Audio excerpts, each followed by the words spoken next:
من فيض مولانا الغفور قرآن رب العالمين جاء لنا نبراس نور فيه السعادة واليقين أسمى المعاني في السطور نسمو بها دنيا ودين نلقى الشفاعة في النشور بدلائل النور المبين في حفظه تحلو الأمور ما خاب من يرجو المعين نلقى الشفاعة في النشور بدلائل النور المبين بدلائل النور المبين.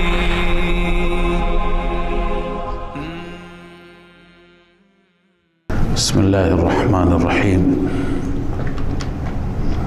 الحمد لله رب العالمين والعاقبة للمتقين والصلاة والسلام على سيدنا سيد الأنبياء وخاتم النبيين وعلى آله وأصحابه أجمعين.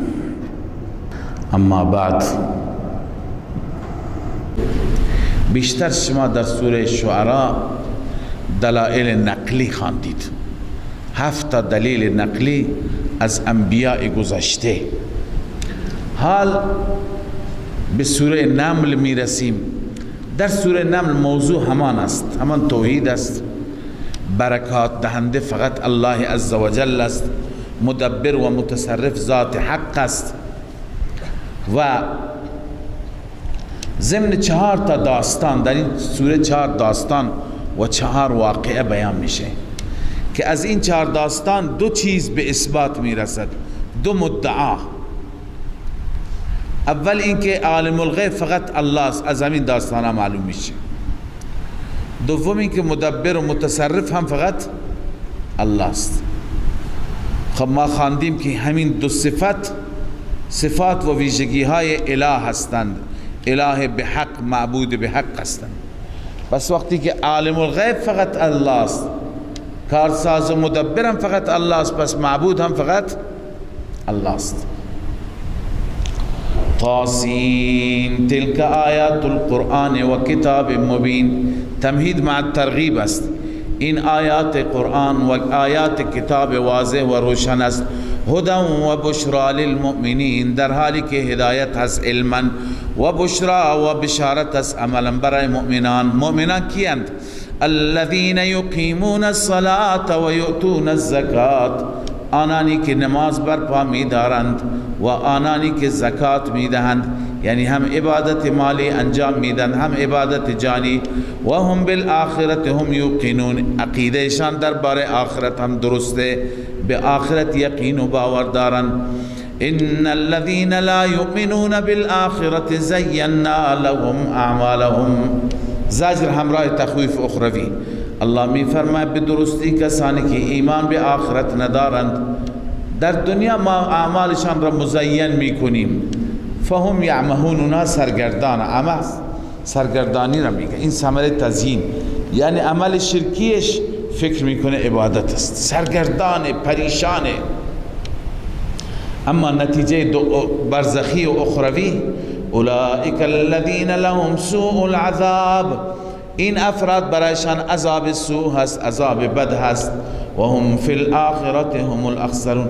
عذاب بد کجاست؟ در برزخ، چون بحث آخرت بعدا میاد، در قبر منظور. و هم فی الاخرة هم الاخسرون، اینها در آخرت فقط اینها هستند زیانکاران. و انک لتلقى القرآن من لدن، اینجا تسلی برای رسول الله همراه با ترغیب. همانا تو داده میشوی ای پیامبر و دریافت میکنی قرآن را از جانب ذاتی که حکیم و علیم هست، کارهایش مملو از حکمت و علیم هست، همه چیز را میداند.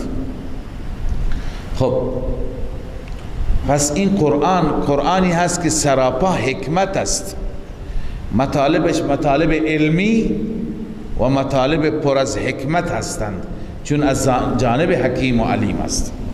اذ قال موسی لأهله، این داستان اول است. گفتیم 4 داستان ذکر میشه.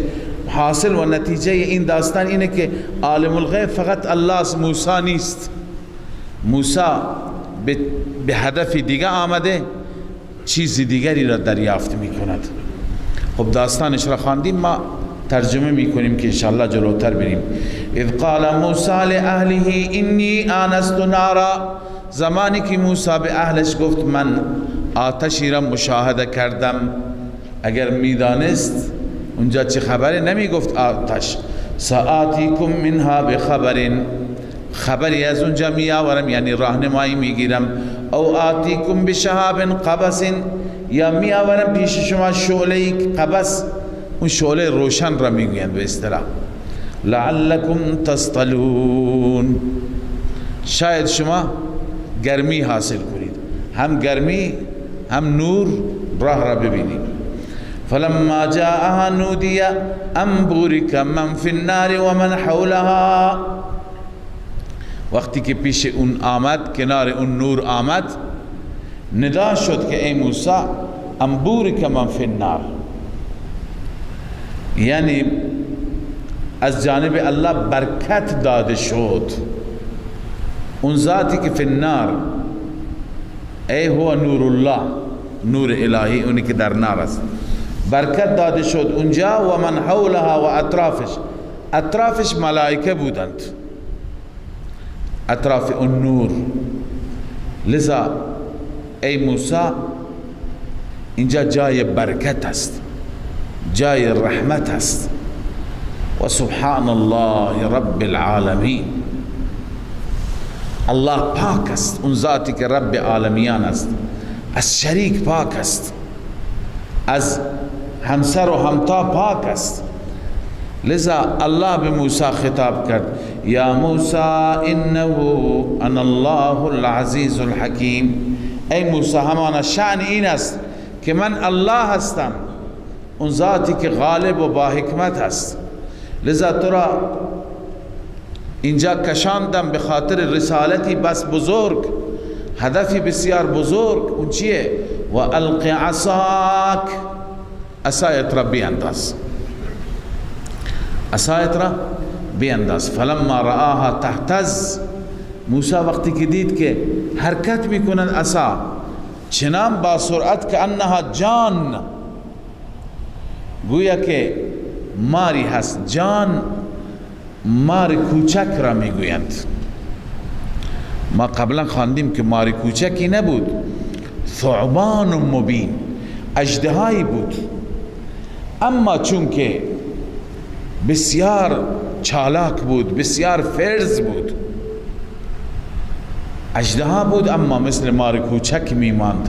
چنانچه آلوسی گفته شبهها سبحانه فی شدت حرکتها، الله عزوجل در شدت حرکت اون مار را تشبیه داده و اضطرابها مع عظم جثتها، خیلی اضطراب داشت، خیلی تکان داشت، با وجود که جثهش بسیار عظیم بود.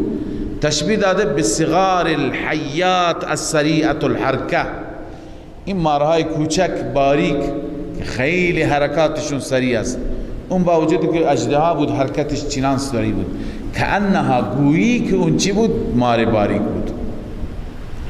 لذا موسی وقت دید ولا مدبرن، پشت داد، ولا برگشت در حالی که پشت دهنده، ولم یعقب، عقبش را توجه نکرد. الله گفت یا موسی لا تخف، ای موسی نترس، انی لا یخاف لدی المرسلون، همان من الله مرسلون، در محضر من، در نزد من نمی ترسند، تو از مرسلین هستی. الا من ظلم، این الا استثناء منقطع هست، به معنی لکن است. لکن هر کسی که ظلم بکند ثم بدل حسنا، اما سپس تبدیل به حسن بکند، یعنی از ظلم توبه کند، از شرک توبه کند، به توحید روی بیاورد، ثم بدل حسنا بعد السوء، بعد السوء، بعد از شرک توحید، بعد از ظلم عدالت، فانی غفور رحیم، من در حق اونها غفور رحیم هستم. و ادخل یدک فی جیبک، ای موسی دست را در گریبان داخل کن، تخرج بیضاء من غیر سوء، سفید و درخشنده خارج میشه، من غیر سوء، بغیر از اینکه بدنما و بد شکل بشه، درخشنده. فی 9 آیات الی فرعون و قومه، اینجا عامل مقدره، ای ارسلنا موسی فی 9 آیات، ما موسی را با 9 آیه فرستادیم. قبلا عرض کردیم 9 آیه چی هستند؟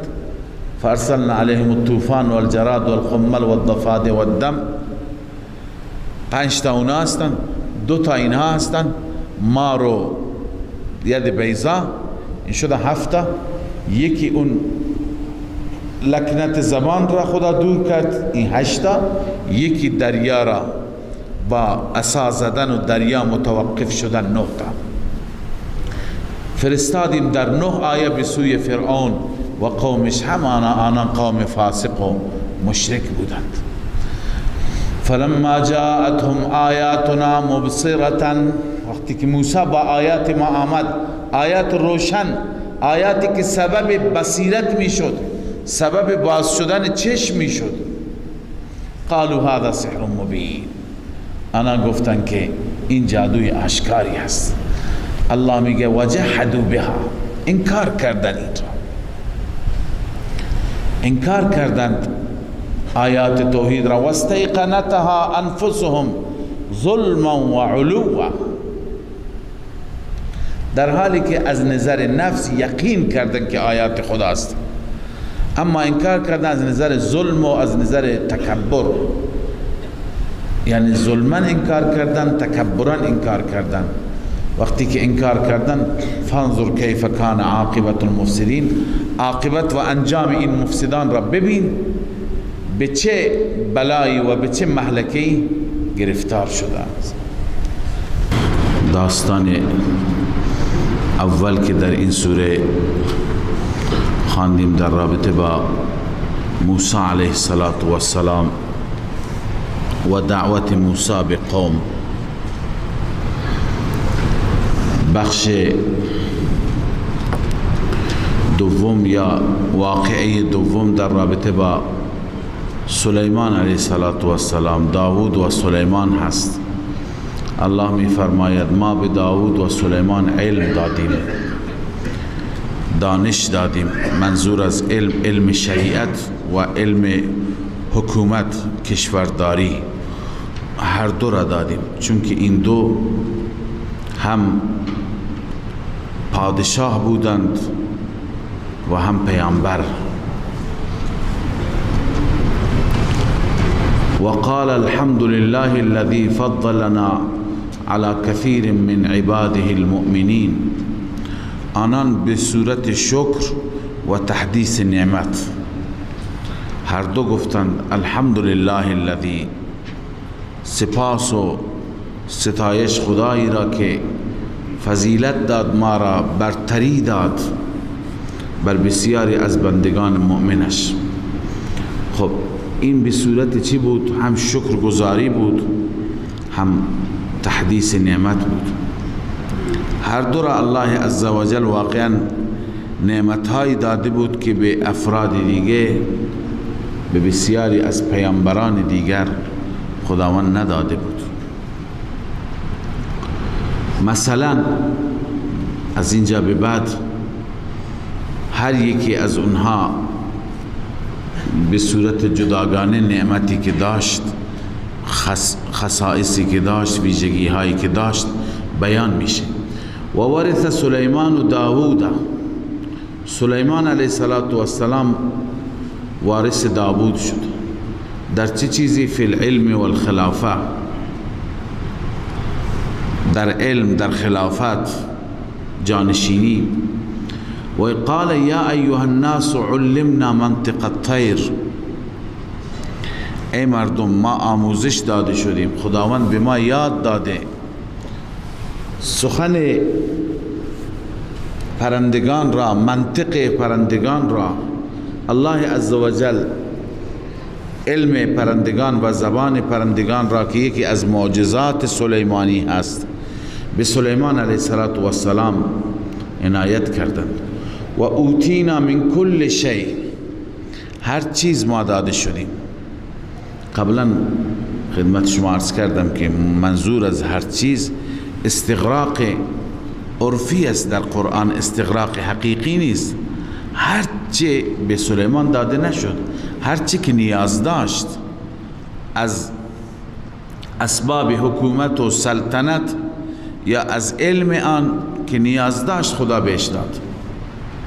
ان هذا لهو الفضل المبین، بدون شک این فضل مبین هست، فضیلت آشکاری هست. و حشر لسلیمان جنوده من الجن والانس والطیر فهم یوزعون. از جمله خصائص ایشون این بود که جمع میشد برای سلیمان تمام لشکریانش تنها انسانها نبودند، جنات بودند، انسانها بودند، پرندگان بودند. فهم یوزعون، آنها جمع کرده میشدند، یه جایی گرد هم می آمدند و حرکت می کردند. فهم یوزعون فسارو، بس رفتند. یعنی مسیری را که سلیمان علیه السلام داشت.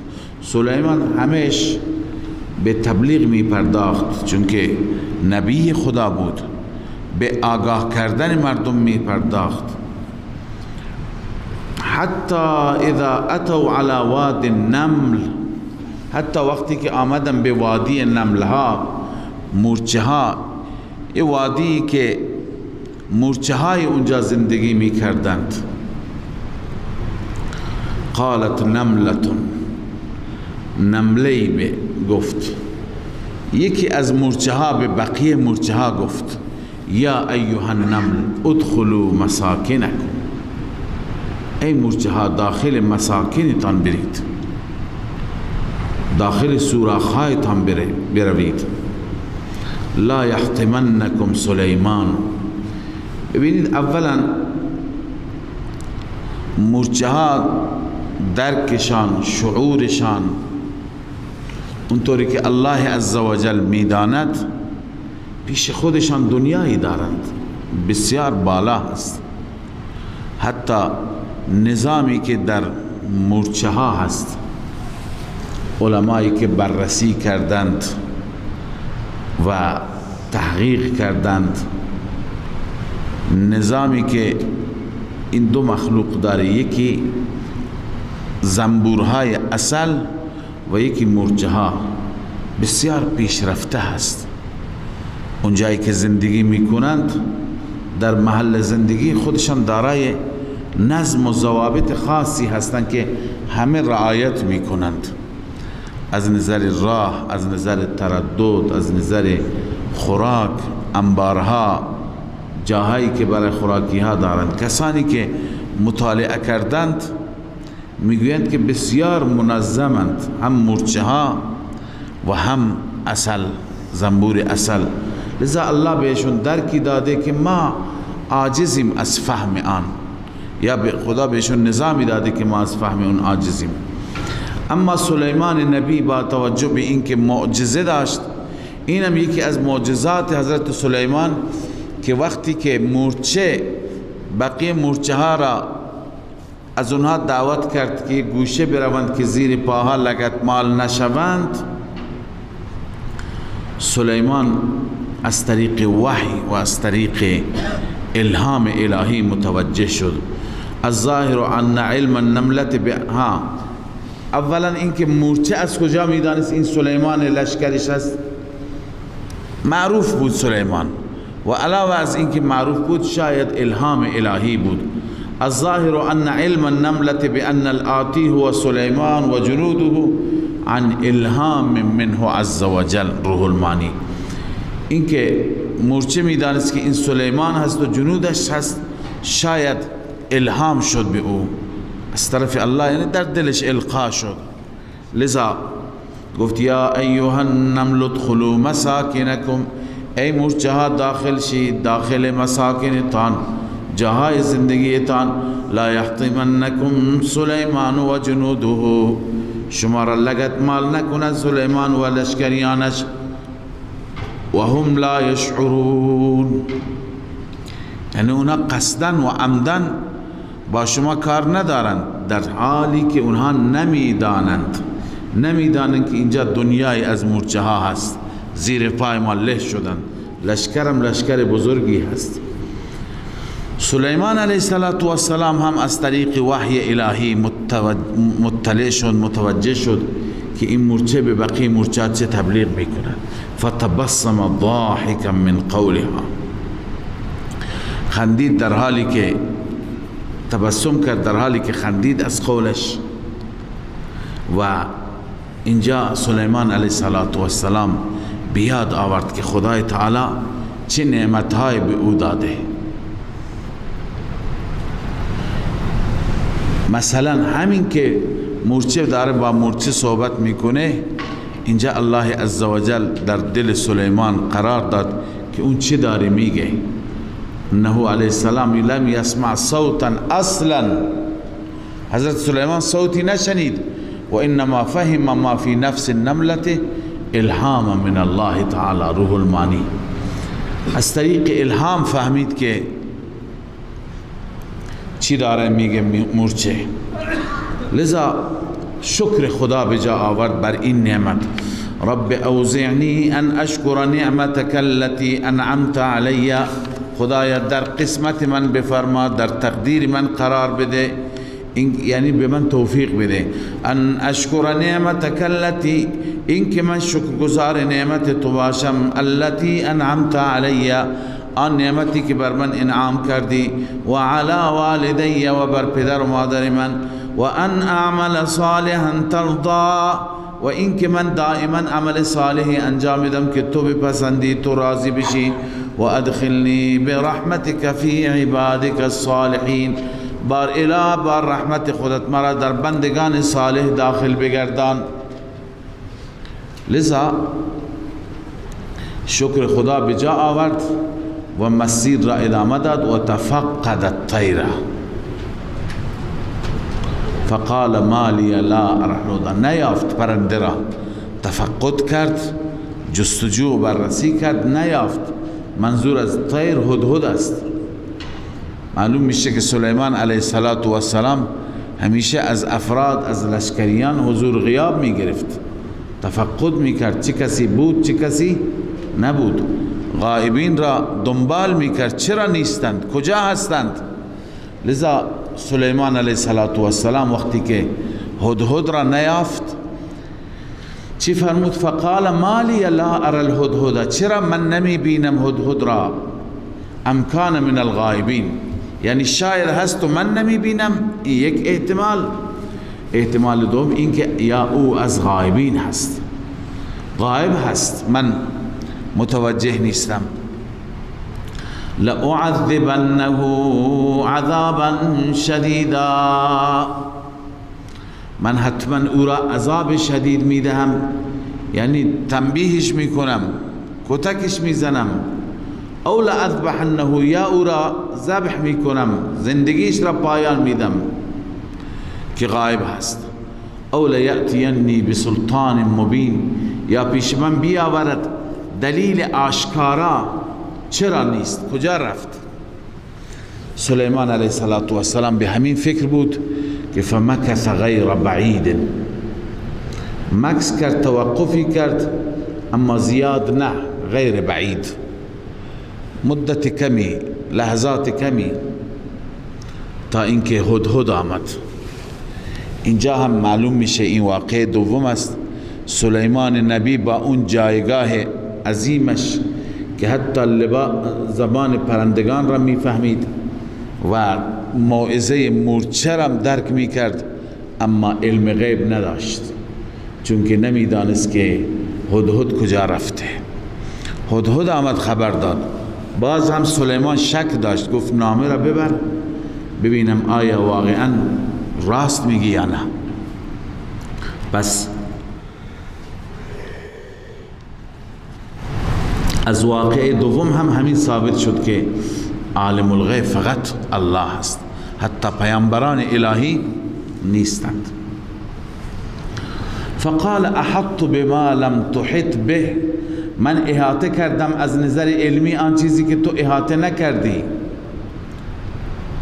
یعنی علمت ما لم تعلم، من چیزی میدانم که تو نمیدانی.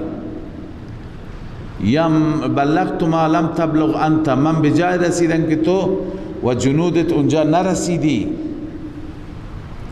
علی ای حال اون چی بود؟ احطت بما لم تحط به، من احاطه کردم از نظر علمی آنچه که شما احاطه نکردی. و جئتک من سبأ بنبأ یقین، پیش شما از ملک سبا آمدم با خبری یقینی، خبری تفصیلی و یقینی. اون چی هست؟ انی وجدت امرأة تملکهم و اوتیت من کل شیء، من زنی را دیدم که مالک اونها بود، یعنی بر اونها حکومت میکرد. و اوتیت من کل شیء، هر چی داده شده، یعنی همه امکانات را دارد. من اسباب الدنیا و ما یلیق بحالها، اسباب دنیا و اون چی که لایق حالش هست همه را دارد. ولها عرش عظیم، عرشی هم دارد. عرش بلقیس معروف بود، تختش که بسیار بزرگ هم بود و بسیار زیبا، مرصع با جواهرات، با طلا. اما این وضعیت سیاسیشون هست و وضعیت ملکی اقتصادیشون هست، همه چیز دارند. از نظر سیاسی حاکمشون زنی هست، اما از نظر مذهبی که مد نظر این بود وجدتها و قومها یسجدون للشمس، او را یافتم و قومش را یافتم که خورشید را سجده می کردن من دون الله، بغیر از الله. و زین لهم الشیطان اعمالهم، شیطان اعمالشان را مزین کرد، اعمال شرکیه را. چگونه؟ فصدهم عن السبیل، بدلیل تزیین اونها را از راه خدا باز داشت. فهم لا یهتدون، اونها هدایت نمیشن، بر هدایت نیستند. چرا؟ چون که شرک میکنند. باز توبیخ میکند آنان را.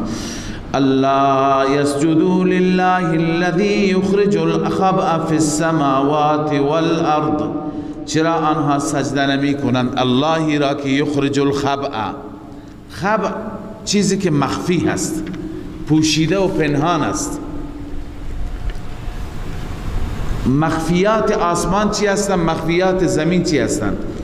مخفی آسمان باران و ستاره هست، گاهی ستاره مخفی است ظاهر میشه، گاهی باران مخفی است ظاهر میشه، الله می باراند. و مخفیات زمین نباتات هستند، اون چیزی که از زمین می روید، در شکم زمین اول مخفی است بعد می روید. قال اکثر المفسرین خبء السماوات المطر و خبء الارض النبات. و یعلم ما تخفون و ما تعلنون، آن ذاتی که می داند آنچه که شما مخفی می کنید، آنچه که شما علنی و ظاهر می کنید. الله لا اله، این نتیجه دلیل.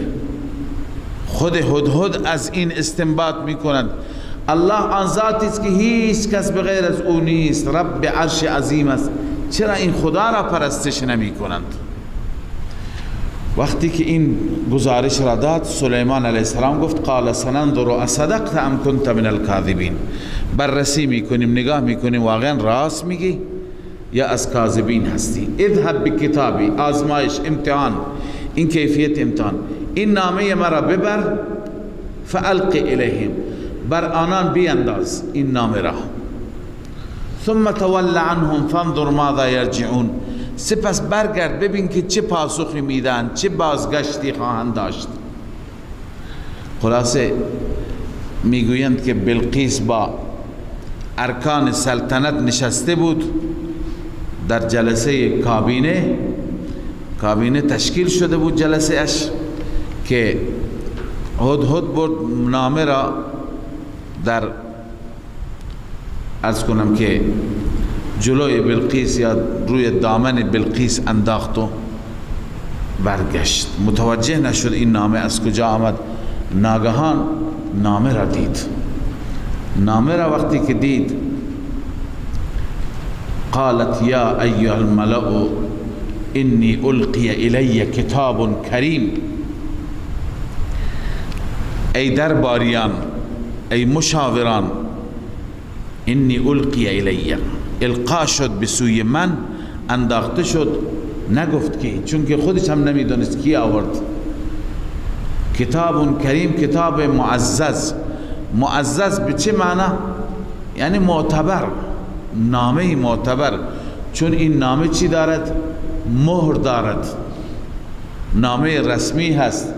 قد فسر ابن عباس و قتاده و زهیر بن محمد، این بزرگواران تفسیر کرده الکریم بالمختوم، مهر شده، نامه معتبر. مضمون نامه چیه؟ خلاصه نامه انه من سلیمان، همانا این نامه از جانب سلیمان. و انه بسم الله الرحمن الرحیم، همانا شان این است که استعانت بجویید، کمک بگیرید از الله در هر چیز. آن اللهی که رحمان و رحیم است. و دیگه اینکه این توحید است. دوم اینکه الله تعالی علی، بر من شما از فرمان من سرپیچی نکنید، تکبر نکنید. وقتونی مسلمین، پیش من بیایید همه در حالی که تسلیم بشید. مسلمین ای موحدین، ابن عباس، توحید را قبول کنید، دین یکتا پرستی را قبول کنید و بیایید. هنوز نمیدونه که جریان چی هست، طلب مشوره میکنه از ارکان. قالت یا ایها الملأ افتونی فی امری، ای ملأ، ای درباریان به من فتوا بدید، یعنی جواب بدید، مرا در امرم جواب بدید، مشوره بدید. ما كنت قاطعتا، این علت است، چون من به صورت قطع امری را انجام نمیدم. حتی تشهدون، حتی شما هم حضور داشته باشید در اون امر، یعنی نظر شما، فکر شما، مشوره شما باشد. خب ابتداء درباریان همون چیزی که وظیفه هر درباری هست، هر سرباز هست، هر رعیت هست، اظهار کردن که ما برای هر دستوری آمادگی داریم. قالوا نحن اولو قوة و اولو بأس شدید، ما دارای قدرت هم هستیم، دارای جنگ شدید هم هستیم، میتونیم بجنگیم. والامر الیک، اما باز هم امر برمیگرده به سوی تو، مشوره با شماست. فانظری ماذا تأمرین، شما بررسی کنید ببینید چه دستور میدهید. اما بلقیس عاقله بود، قرآن هم از عقل و از خردش تعریف میکند. الله میفرماید قالت ان الملوک اذا دخلوا قرية افسدوها، گفت که پادشاهان و ملوک هرگاه وارد قریه و شهری بشند فساد به پا میکنند. بنابراین ما ببینیم که به اونجا نکشد. و جعلوا اعزت اهلها اذله، انسانهای عزیز و با شخصیت را ذلیل میکنند، از بین میبرند. و کذالک یفعلون، این چنین میکنند، یعنی این طبیعت و عادتشون هست. لذا من اول امتحان میکنم، این تجویز بلقیس است، ببینم که واقعا هدفش ملک هست، هدفش پول هست یا نه، واقعا یک هدف مقدسی دارد از این دعوتش. و انی مرسلت الیهم بهدیه، من میفرستم به سوی آنان هدیه. فناظرة، نگاه میکنیم بما یرجع المرسلون، فرستاده شدگان با چه چیزی برمیگردن، با چه پیغامی. فلما جاء سلیمان، وقتی که آمد قاصد پیش سلیمان و هدایا را تقدیم کرد که این هدایا را ملکه بلقیس فرستاده، قال اتمدوننی بمال، شما آیا مرا کمک میکنید کمک مالی به سوی من مال پیشنهاد میکنید؟ تفسیر ابن کثیر گفته لاترککم علی شرککم، تا باز من بگذارم شما شرکتون را ادامه بدهید؟ نه. فما آتانی الله خیر مما آتاکم، آنچه که خدا به من داده از آنچه که شما را داده بهتر است. یا اینکه منظور همون حکومت و امکانات است، چون اون چیزی که سلیمان داشت جنات را در اختیار داشت، باد در اختیار داشت، پرندگان و حیوانات هیچ ملکی و هیچ حکومتی نداشته و نخواهد داشت. یا اینکه منظور نعمت معنوی هست، خدا به من داده بهتر است از آنچه که به شما داده. بل انتم بهدیتکم تفرحون، شما با هدیهتون خوشحال باشید. من راضی نمیشم با هدیه، من هدیه قبول نمی کنم. هدیه چی بود والله اعلم، قرآن نگفته. گرچه تفسیرها نوشتند که خشت طلایی فرستاد و حضرت سلیمان علیه السلام کلا مسیر اینها را به وسیله جواهرات و انواع طلاجات مزین کرد، مسیری که در کاخ اینها رد می شدند. ولی اینها همه اسرائیلیات هستند. لا نصدق ولا نکذب. ارجع الیهم، برگرد بسوی آنان. فلنأتینهم بجنود، اعلان جهاد. من حتما میام پیش اونها با چنان لشکری که لا قبل لهم بها، توان مقابله برای آنان نیست. ای لا طاقت لهم، طاقت و توانی نیست که با لشکر من مبارزه بکنن. ولنخرجنهم منها اذله، ذلیل و پست اونها را خارج میکنم. و هم صاغرون، صاغرون معنی ذلیله. خب به هر حال اینجا اندماج است. از سیاق آیه معلوم میشه که قاصدها برگشتن. بلقیس متوجه شد که اون چیزی که ما فکر میکردیم نیست، سلیمان با هدیه راضی نمیشه، لذا تصمیم گرفتن پیش سلیمان بیاد. وقتی که تصمیم گرفت که پیش سلیمان بیاد، منظور مذاکره بود، از نزدیک ببینه چه خبره. سلیمان علیه السلام هم از طریق وحی مطلع شد، لذا سلیمان میخواست که معجزه خودش را نشان بده که من حقم، من پیامبرم.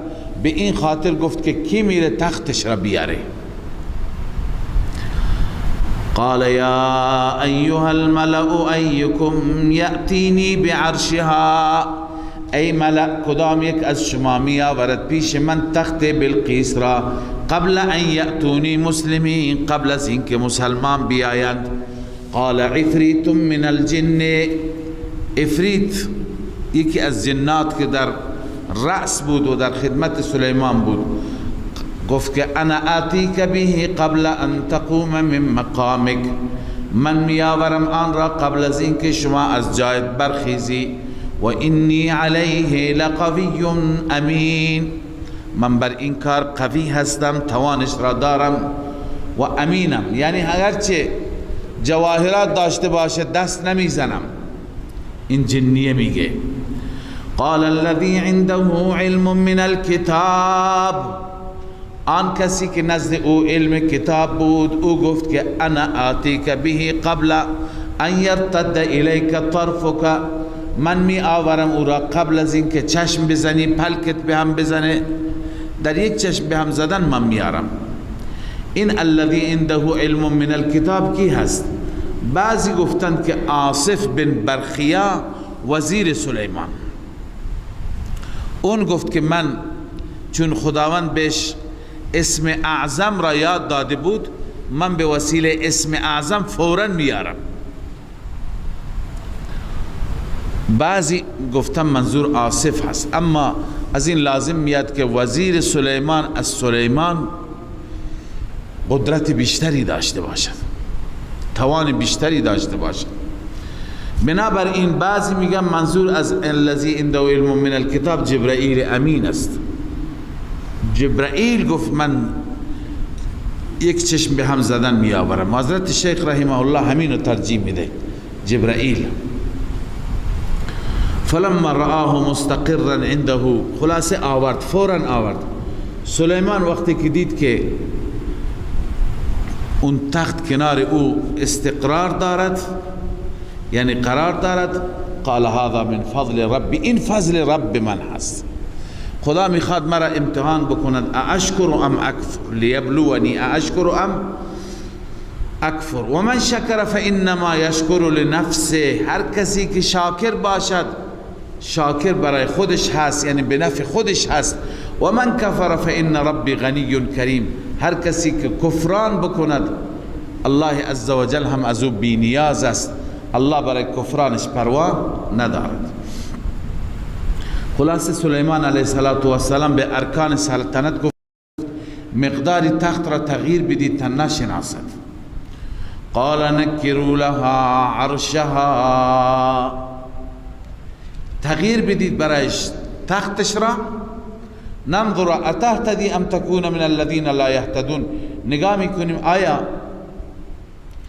این متوجه میشه اتهتدی بر هدایت میاد یا نه ام تکون من الذین لا یهتدون، از اونهایی که هدایت نمیشوند.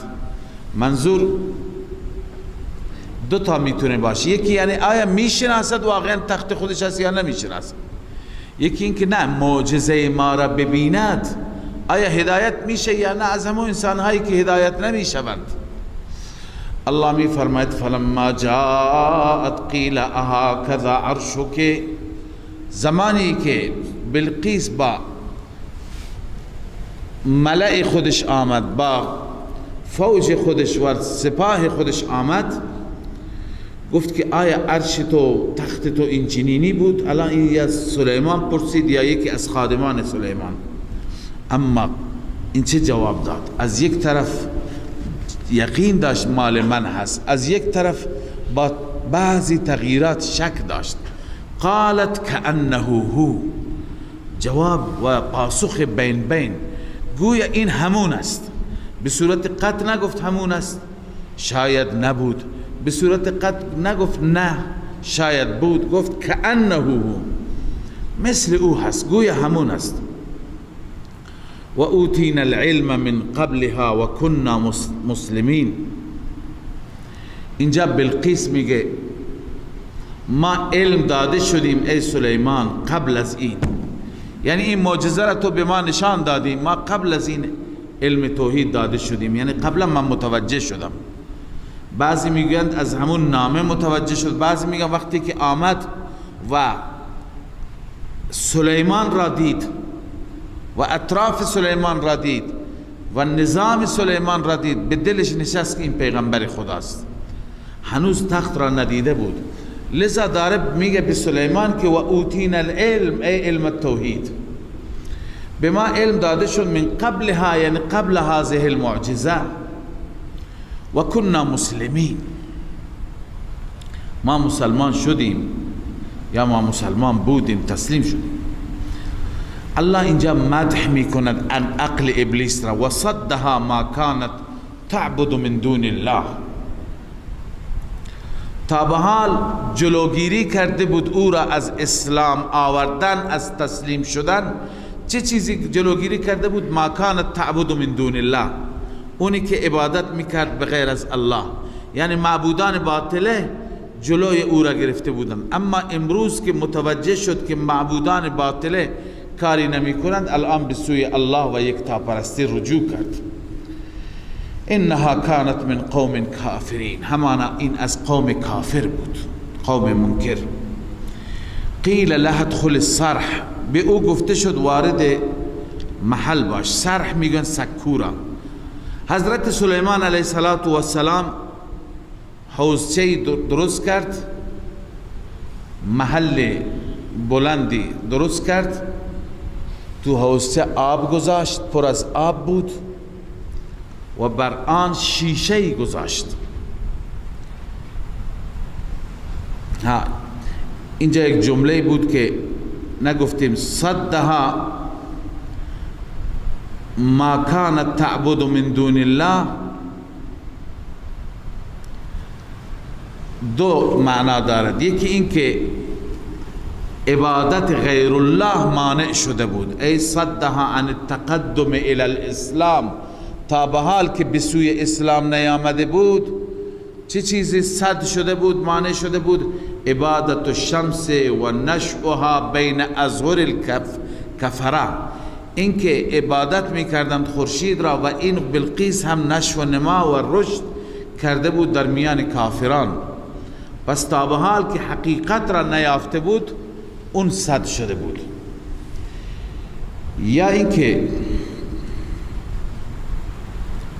صدها باز داشت او را، کی را؟ بلقیس را. فاعل صد الله هست یا سلیمان. بلقیس را از عبادت غیر الله الله باز داشت، یعنی توبه کرد. یا اینکه صدها سلیمان دعوتش داد، او را از عبادت غیر الله چیکار کرد؟ باز داشت. و صدها به این معنی ای صدها الله اما کانت تعبد من دون الله. خب محلی عرض کردم حوضی درست کرد پر از آب و روی این حوض شیشه‌ای گذاشت.